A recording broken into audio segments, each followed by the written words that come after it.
Hello, hello mga langga. Magluto ulit tayo ng ayan. Napakasarap ng aking lulutuin.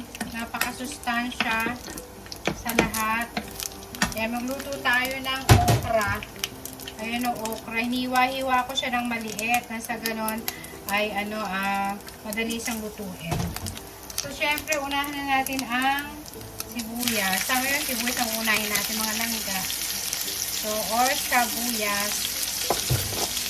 Ayan, isang kutsa ko na ang konting sahog na pork. Sasahugan natin ng konting baboy at ng lumasal-lasa siya. Adobong okra. Ayan, napakasarap sa mga langga, napakasustansya, lalo sa mga diabetic patient dyan. Kumain kayo ng okra. Pampababa ng sugar. Yan, napaka-sustansya, napaka-delicious.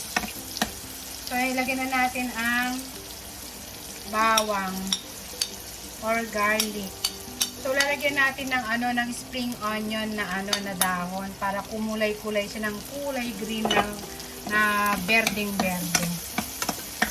Yan, sangkot-sangkotsahin lang natin mga langgang ganyan. Napakadalat, napaka-easy, very easy to cook na ulam.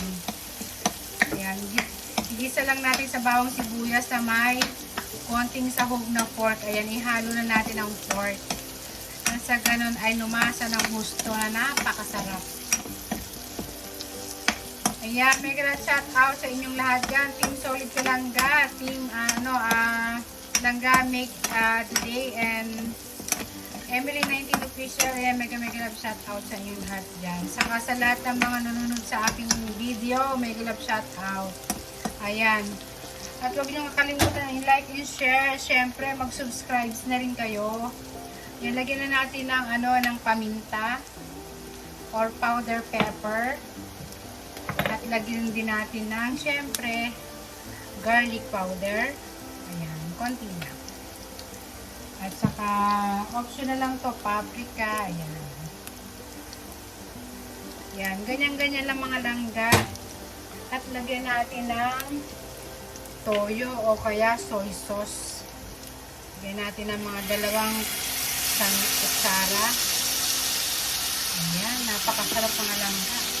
Sobrang sarap. So, napakadali, napaka-easy. Pasarapin natin ng gusto ang ating adobong okra. Ayan. Halu-haluin natin na sa ganon. Mag-blend ang nilagay natin mga spices. So, ilagay na natin ang okra. Ayan. Napakasarap mga langga. Napakasustansya. Hiniwa-hiwa ko siya ng maliliit. Ang aking okra. Ayan o. Grabe, kasarap. Ayan, halu-haluin natin. At napakadaling lutuin lang itong siguro mga 20 minutes or 15 to 20 minutes luto na ang okra. Ayun, napakasarap mga langga. Oh, sobrang sarap. So, lutuin muna natin siya ng mga 15 to 20 minutes. Yun. Pwede na natin ilagay ang spring onion na another ingredient. Ayun langga, tignan natin ang ating adobo. Adobong okra. Ayan. Lagay na natin ang lime. Lagyan natin ng konting lime. Ayan. At lagyan natin ng konting tubig. Konti lang mga langga. Ayan. Ayan, napakasarap ng mga langga. Lagsan natin.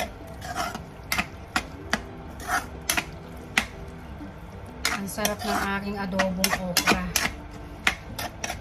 Ayan.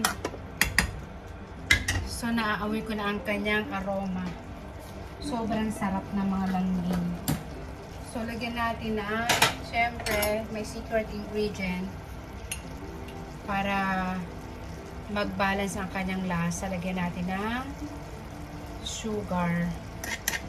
Yan ang aking pinaka-betchin mga langging.